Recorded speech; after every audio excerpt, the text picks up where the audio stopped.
성경 말씀은 출애굽기 1장 8절에서 22절입니다. 한 절씩 봉독하시겠습니다. 요셉을 알지 못하는 새 왕이 일어나 애굽을 다스리더니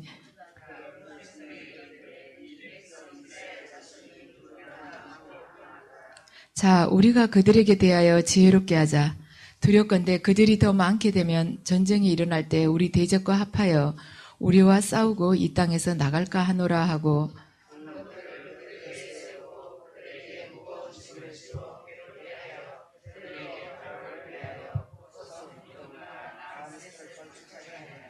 그러나 학대를 받을수록 더욱 번성하여 퍼져나가니 애굽 사람이 이스라엘 자손으로 말미암아 근심하여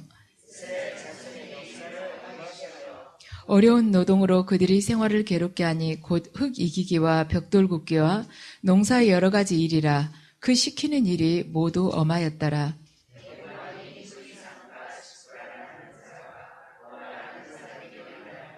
이르되 너희는 히브리 여인을 위하여 해산을 도울 때 그 자리를 살펴서 아들이거든 그를 죽이고 딸이거든 살려두라.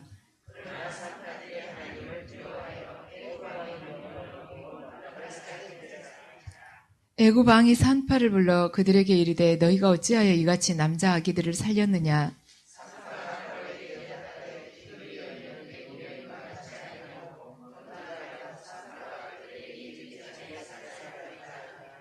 하나님이 그 산파들에게 은혜를 베푸시니 그 백성은 번성하고 매우 강해지니라.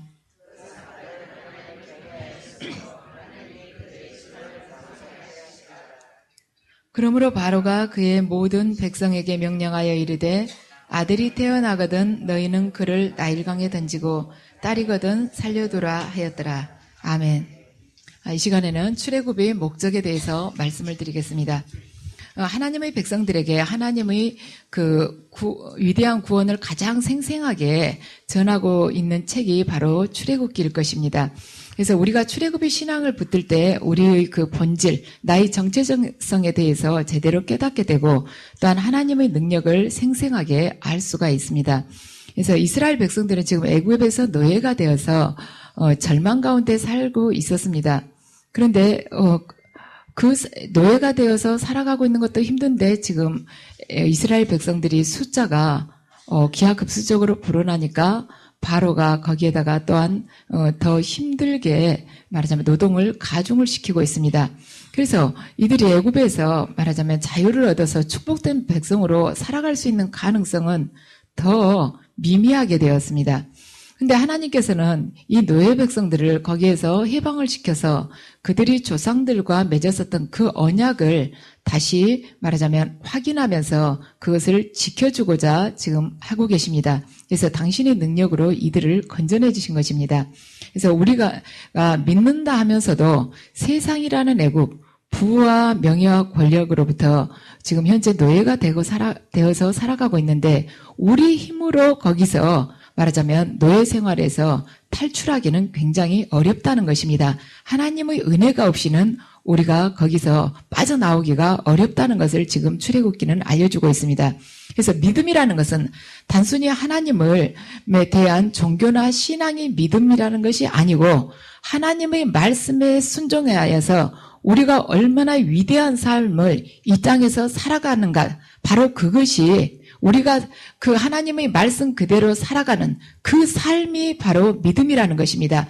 그런데 지금 우리가 이 구약을 보면 이미 지금 출애굽기 그 전에 아브라함과 이삭과 야곱을 통해서 하나님은 그 족장들을 통해서 당신을 드러내셨습니다. 그런데 지금은 족장들이 시대가 가고 하나의 공동체를 통해서 하나님께서 당신이 그 언약의 말씀을 이루어내는 것을 지금 보여주고 계십니다.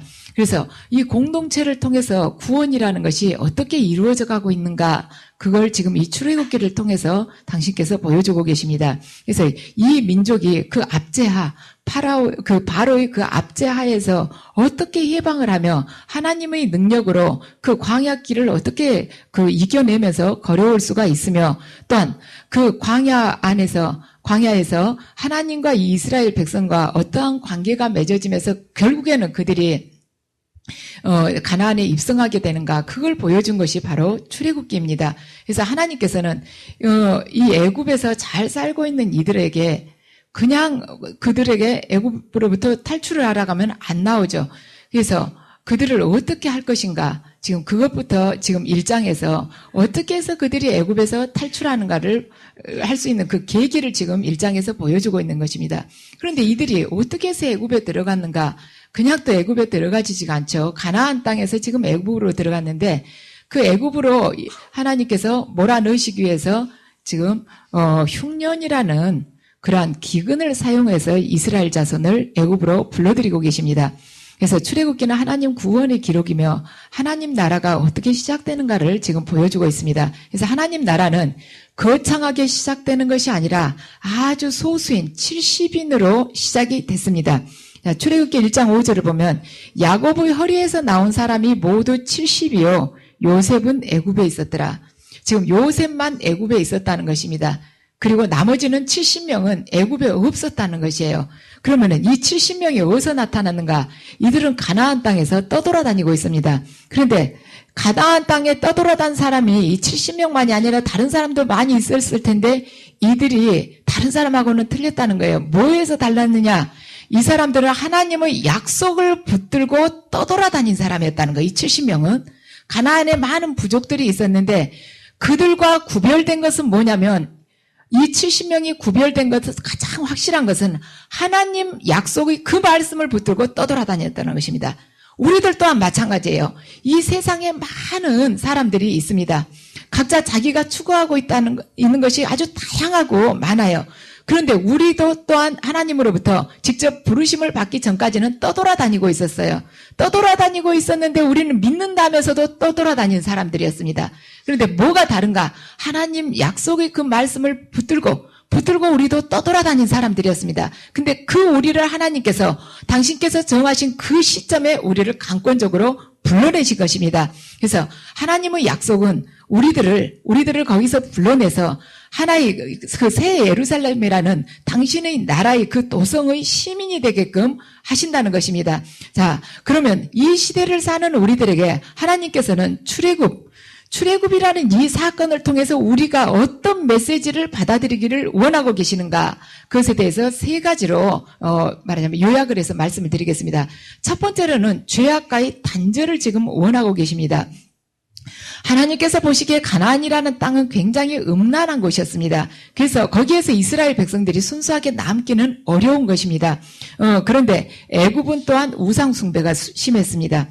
그런데 하나님께서는 우상 숭배와 음란 중에서 무엇이 더 심각하다고 보셨냐면 음란이 지금 현재 더 심각하다고 보실 것입니다. 왜냐하면 음란하면은 이스라엘 백성들이 그 순수한 혈통을 찾기가 어렵게 되기 때문입니다. 혈통 자체가 없어져 버리는 것이죠. 그래서 하나님께서는 이스라엘 백성들이 죄악과 단절하고 영적으로 순결한 백성이 되기를 원하셨습니다. 그래서 그들을 이 애굽에서 이끌어내기를 원하신 것이죠. 그런데 애굽 땅에 살고 있던 그들을 갑자기 탈출을 하라고 권하신다고 해서 이들이 그 애굽 땅에서 바싹 일어설 마음이 없었던 것입니다. 그래서 하나님께서는 바로를 완악하게 하고 또한 그들을 핍박하고 그들에게 고통을 주어서 그들이 도저히 이 바로의 압제에서는 내가 살 수가 없다. 정말 우리 좀 어떻게 다른 곳으로 옮겨달라, 어디로 탈출을 했으면 좋겠다 하는 마음이 그들 안에서 스스로 우러나게끔 하나님께서 지금 인도를 하고 계십니다. 이 당시에 애굽은 가장 비옥하고 문명화된 곳이었습니다. 그런데 누가 하나님 말씀만 듣고 하나님 말씀만 그냥 귀로 듣고 그 기름진 땅에서 나오려고 하겠습니까? 그 기름진 땅에서 나와서 아무것도 없는 허벌판으로 광야로 갈 사람은 아무도 없습니다. 그렇지만 애굽 왕과 그 백성들이 이 철저하게 이스라엘 백성들을 박해를 하기 때문에 이들이 애굽에서 분리될 수가 있었습니다. 우리가 이 세상에서 낭패를 당하고 실망을 할 때 결국에는 이 세상에 대해서 환멸을 느끼게 됩니다.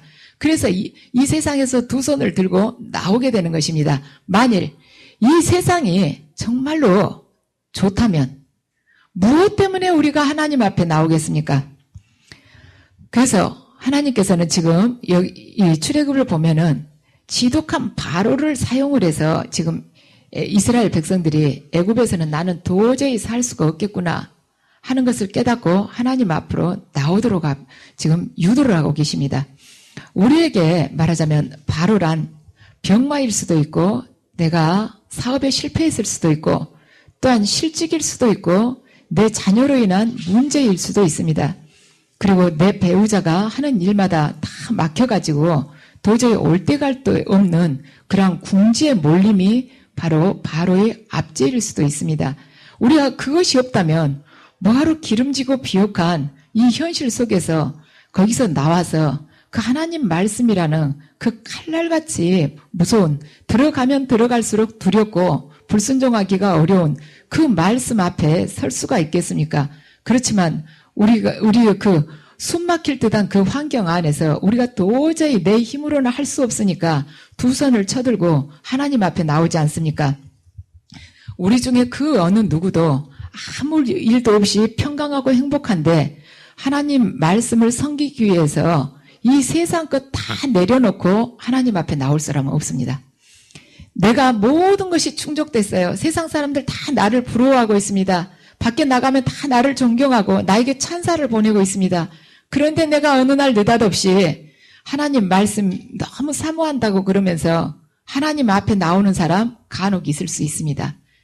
그걸 붙들고 그대로 나올 사람은 있지만 세상 욕심 다 내려놓고 너가 지금까지 취했던 것 전부 다 포기하고 나오라고 하면은 나올 사람 하나도 없습니다. 그래서 우리가 세상에 재미를 붙여가지는 걸 절대 하나님 앞에 무릎 꿇기가 불가능하다는 것입니다. 하나님이 우리를 이 속속들이를 얼마나 잘 알고 계십니까? 우리가 세상 속에서 모든 것이 충족됐을 때 그때 성경 말씀을 가르치면 그게 귀에 들어오겠습니까? 그게 얼마나 듣기가 싫고 귀찮겠습니까? 애굽이 좋은데 왜 우리가 거기서 나오겠습니까? 애굽이 좋은데 왜 우리가 그 모든 것을 포기를 하고 고생을 사서 하려고 이 땅의 광야길로 이 하나님 말씀 앞에 나오겠습니까? 그렇지만 하나님께서는 우리를 말하자면 영혼을 구원시키기 위해서 우리에게 바로를 붙이십니다. 고통을 계속 주세요. 그래서 우리가 마르고 말라서 거기서 도저히 못 살겠다 할 때 우리를 당신 앞에 바로 서게 하십니다. 그래서 우리가 완전히 알거지가 되고 우리가 완전히 아무것도 없는 자가 되고 쫓기는 자가 되게끔 해서 오직 당신만을 바라보는 사람으로 그분은 바꾸십니다. 그렇게 해서 건져내시고 나면 거기서 끌어내시면서 고통을 통해서 끌어내시고 나서 바로 복을 주시는 것이 아니죠. 그 옛날 우리 세상적인 사고방식과 그 가치관 그리고 소유욕 그리고 무너지지 않는 나의 그 고정관념들 내 자아들을 깨뜨리기 위해서 당신은 광야로 우리를 내던지십니다. 거기서 연단을 시키시는 것이죠. 올 때 갈 데 없이 허허벌판에 우리를 빨가벗겨서 그냥 내던지시는 것입니다. 그래서 그분께서 홍해를 건너게끔 하셔서 우리 말하자면 옛사람을 완전히 죽이는 과정이 이 40년간의 광야길입니다. 그래서 그 광야 안에서 하나님께서는 나 중심의 삶을 살고 있었던 우리들을 하나님 중심의 사람으로 바꾸십니다. 그래서 세상의 물을 완전히 벗기시는 거예요. 계속 씻고 부수고 가루를 만들어서 새로운 사람으로 새로운 피조물로 그렇게 탄생을 시키시는 것입니다. 우리에게 주어진 고난이 여러 가지가 있을 수 있습니다. 병원에서 고치지 못한다는 불치병일 수도 있고 내 자녀가 태어나서부터 지금까지 말하자면 장애를 가질 수도 있고 아니면 아주 지독한 내 배우자를 만나가지고 저 사람하고는 아주 죽어도 이 세상에 저렇게 나쁜 사람이 없다. 하필이면 나한테 걸렸냐. 이러한 배우자를 만날 수도 있어요. 아주 어디 아무리 나가서 별별 이야기를 들어봐도 그런 왼수가 없는 거예요. 이 사람보다 더 나쁜 사람은 없는데 어떻게 70억 대 1이 나한테 걸렸는가. 그런 사람이 걸릴 수도 있습니다. 또한 하는 일마다 안 되는 거예요. 내가 정직하게 바르게 한다 그래도 하는 일마다 지독하게 안 될 수가 있습니다. 그리고 학교 다닐 때 나보다 공부도 지질이 못한 애가 결혼해서는 이상하게 신랑을 잘 만나고 지금 맘대로 남편을 쥐고 흔드는 사람, 기도도 안 하는데 잘 되는 사람, 그런 사람이 있는데 나는 정말 남편을 잘 섬기고 시댁에다도 남편이 30만 원만 내자 할 때 내가 50만 원씩 내는데도 죽으라고 안 되는 경우 있어요. 이런 연단은 아주 종류가 가지가지이지만은 이 연단, 이 고난을 주시는 데 있어서 공통적인 하나님의 뜻은 뭔가? 가루를 만들기 위한 것이에요. 연단은 여러 가지 모습으로 나타날 수 있습니다. 그런데 그 안에 공통적인 하나님의 뜻이 뭐냐? 너를 가루로 만들어서 내가 원하는 대로 너를 사용하고 싶다. 그것이 바로 연단의 목적입니다. 그래서 하나님의 목적이 그것인 줄 알았으면 우리가 하루빨리 거기다가 나를 맞추는 것이에요. 버티면 버틸수록 아픕니다. 버티면 버틸수록 운동장을 더 많이 돌아야 되는 것입니다. 버티면 버틸수록 흰머리는 더 나게 돼 있어요. 그래서 우리가 알았으면 후다닥 가서 엎드리고 빨리 죽는 것이 이 시간을 단축시키는 것입니다. 우리는 어때요? 일단 하나님 믿고 말하자면 내가 교회 안에서 신앙생활하면 금방 복 받겠지. 아빠 다 복 주신다 그랬다. 죄는 다 없애고 내가 하는 일마다 형통한다.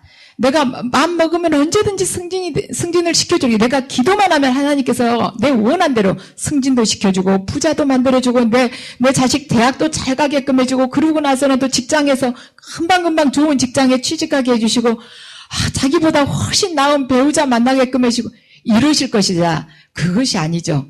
그것이 목적이었다라면 하나님께서는 처음부터 우리처럼 말하자면 우리 각 개인의 어떠한 문제가 있는 사람을 문제로 인해서 숨통을 쪼여서 절대 부르시지 않습니다.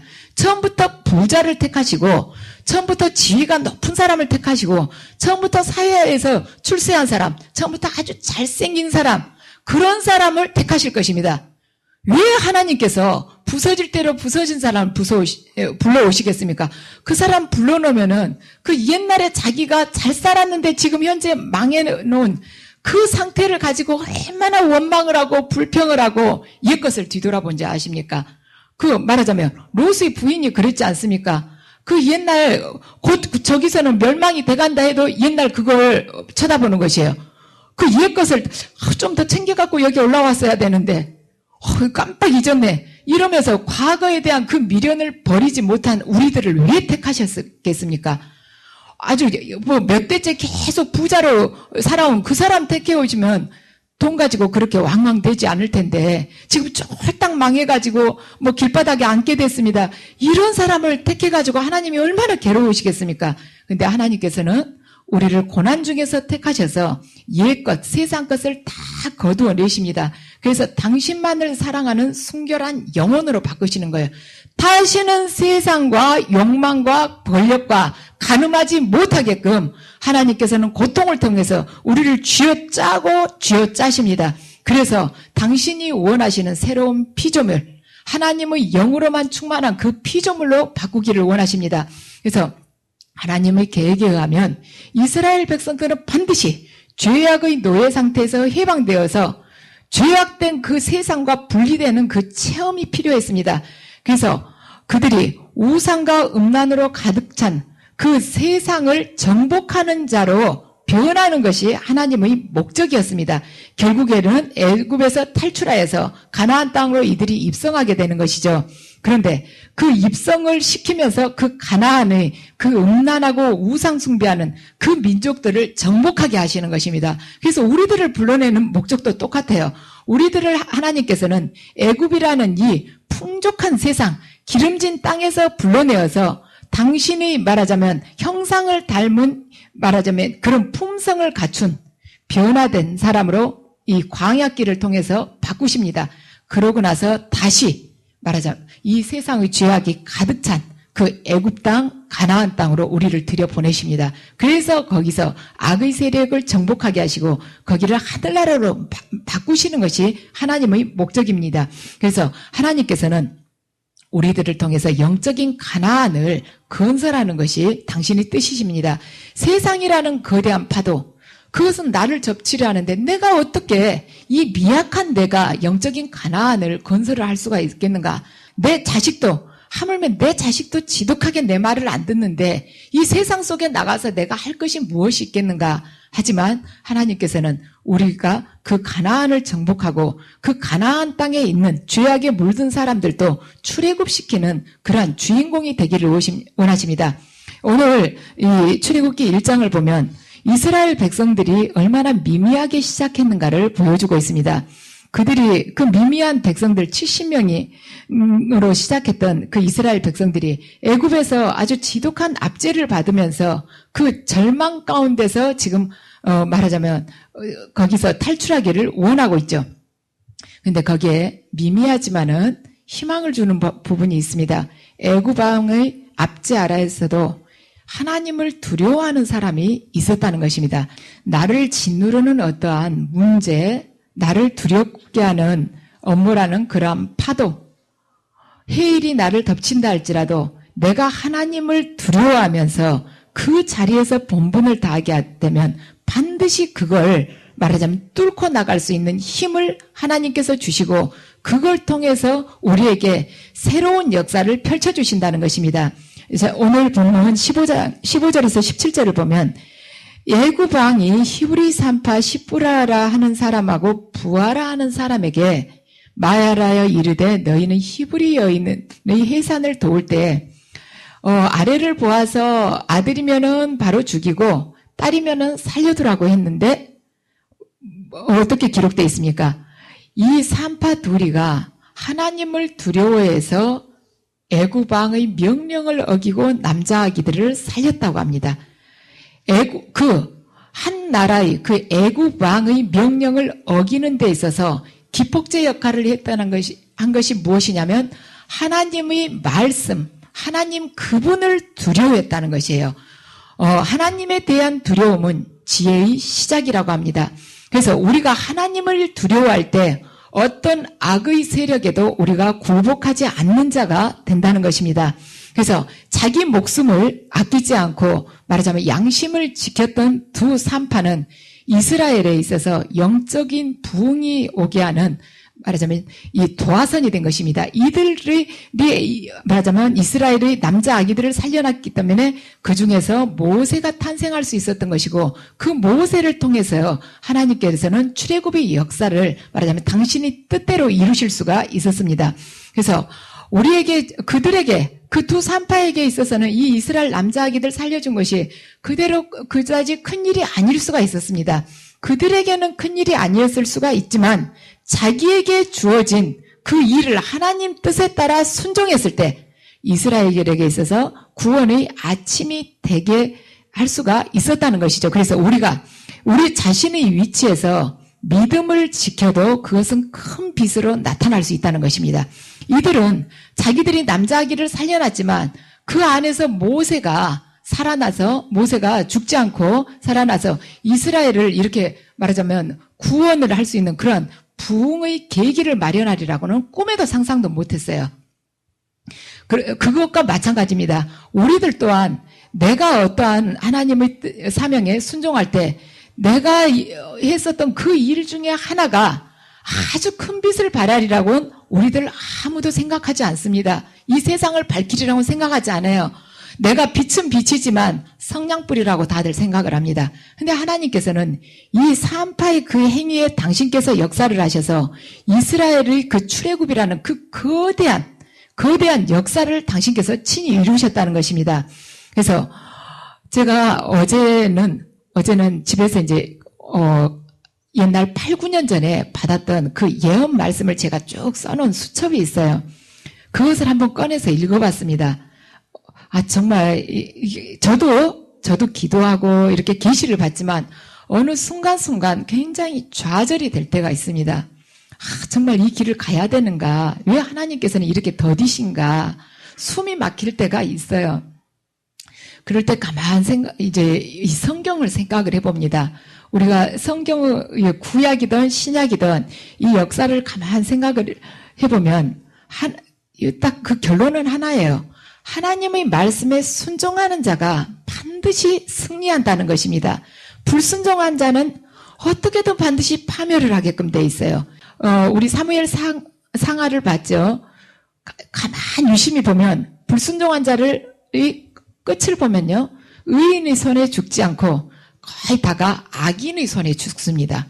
이 불순종한 이 악인을 의인이 가서 목을 치진 않아요. 보면은 반드시 악인의 자기 그 악인들 쪽에서 이 사람을 죽입니다.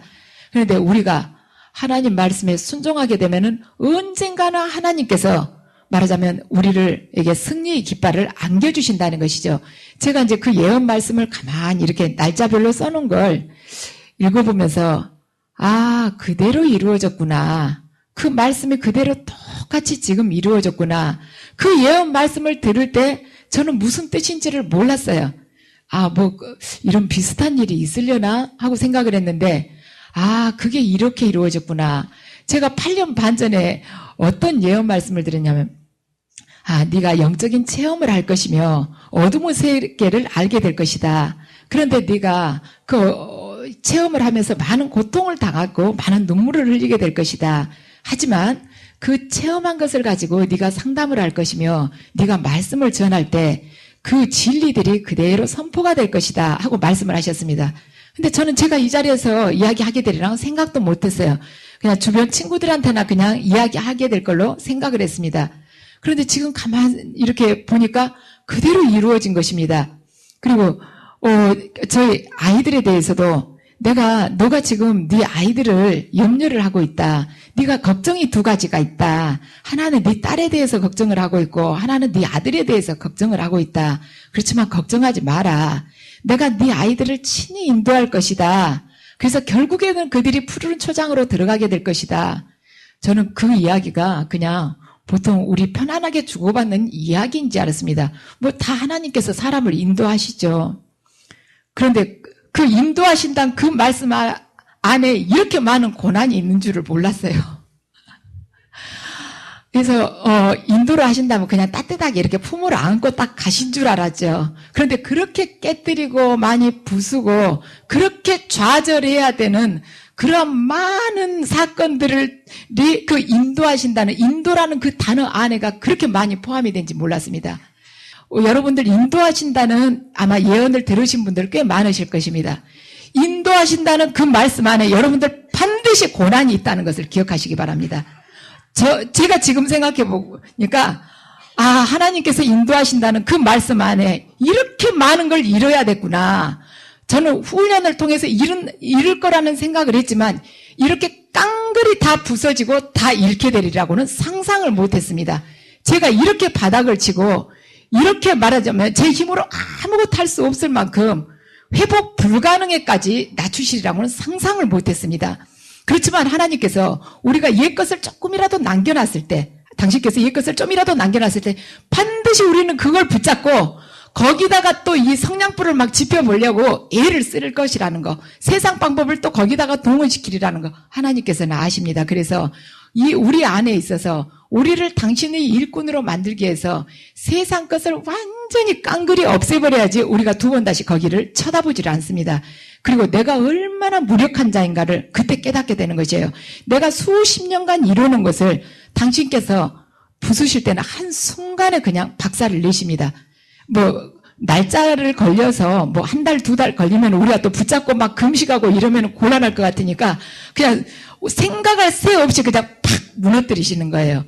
그래서 우리를 새로운 피조물로 무너뜨리시면서 이 광야길을 인도하시는 것입니다. 그래서 그때 우리가 얼마나 좌절을 하고 내가 뭘 잘못 살았는가 얼마나 많은 회개를 하게 됩니까? 그러면서 내가 자신이 부서지면서 내가 얼마나 무력한데 지금까지 얼마나 이 두 주먹에다 힘을 쥐고 살아왔던가. 내가 많은 것을 소유한 줄 알고 내 자신의 능력이 굉장한 줄 알았는데 얼마나 말하자면 미련하고 말하자면 미미한 자인가를 그때 깨닫게 된 것입니다. 그래서 내 자신에 대해서 자포자기하는 자가 되게끔 만들어요. 내 자기 자신, 내 자아에 대해서 완전히 무의 상태로 만들어버리십니다. 그러고서 그분께 의탁하는 자, 100% 의지하는 자가 되게끔 변화를 시키십니다. 그렇게 돼야만이 그분이 우리를 들어 쓰실 수가 있는 것입니다. 조금이라도 살려두면 우리는 거기서 반드시 내 뜻대로 하나님을 끌고 가려고 하기 때문입니다. 그래서 100% 순종하는 자가 되게끔 만드시지 99% 순종하는 자가 되게끔 원하시진 않습니다. 그 1%를 가지고 우리는 얼마든지 버티고 불평을 하고 내 뜻을 거기다가 또한 심으려고 하기 때문입니다. 그래서 여러분들 지금 여러분들에게 있어서 바로가 분명히 있습니다. 분명히 있는데 여러분들 그 바로 여러분들이 그 문제를 통해서 하나님께서 내게 원하신 것이 무엇인지 바라보시기 바랍니다. 모두에게 공통된 것은 다들 먼지 같은 존재가 되라는 것입니다. 그리고 또 여러분들 각자에게 거기에 추가해서 하나님께서 원하신 부분들이 또 있을 것입니다. 가장 첫 번째는 가루가 되라는 것이에요. 2번, 3번은 여러분들이 또 아실 것입니다. 그래서 거기에 맞추실 때 이 광야길의 이 행보가 빨리 끝나게 되는 것입니다. 그래서 결국에는 우리에게 가나안을 정복하기를 원하신 것입니다. 그래서 여러분께서는 하나님께서 다스리시는 새 예루살렘, 새 도성의 시민이 되고 싶으십니까? 아니면 애굽 땅에서 계속해서 노예 생활을 하면서 그 피죽을 먹고 살고 싶으십니까? 하나님께서는 오늘 이 시간을 통해서 여러분에게 이 질문을 던지고 계십니다. 너희들이 새 예루살렘 도성의 정복하는 시민이 되고 싶으냐? 아니면 애굽 땅에서 바로의 배급을 받으면서 음란과 우상과 함께 가늠하면서 사는 자가 되고 싶으냐? 여러분들 지금 이 시간에 이것에 대해서 결단을 내려야 됩니다. 하나님께서는 우리에게 장망성을 나오라고 말씀을 하십니다. 장차 망할 도성, 거기에서 나와서 새로운 예루살렘을 향해서 진격을 하라고 말씀하십니다. 이것이 바로 하나님께서 우리에게 말하자면 내미시는 바로 복음입니다. 그래서 여러분들에게 지금 그곳에서 나오라고 할 때 내가 아직도 미련이 있어서 나오지 못하는 부분이 있습니다. 그곳에서 나오라고 하나님께서 지금 들려주실 때 그 음성을 듣고 순종하시기 바랍니다. 그래서 아직 지금 시간과 기회가 있을 때 여러분들 이 장망성에서 떠나시기 바랍니다. 그래야 해서 영원히 없어지지 않을 나라, 하나님과 말하자면 그리스도께서 다스리는 그 나라의 시민이 되시기 바랍니다. 그래야 해서 그 나라의 시민이 되어서 우상과 죄악된 세상을 다스리고 정복하는 자, 그 삶을 살아가시기 바랍니다. 그 삶을 여러분께서 살아가실 때 그 여러분의 삶은 그분이 주역이 되셔서 새롭게 펼쳐주시는 성령 행전이 되시기 바랍니다. 반드시 승리하시기 바랍니다.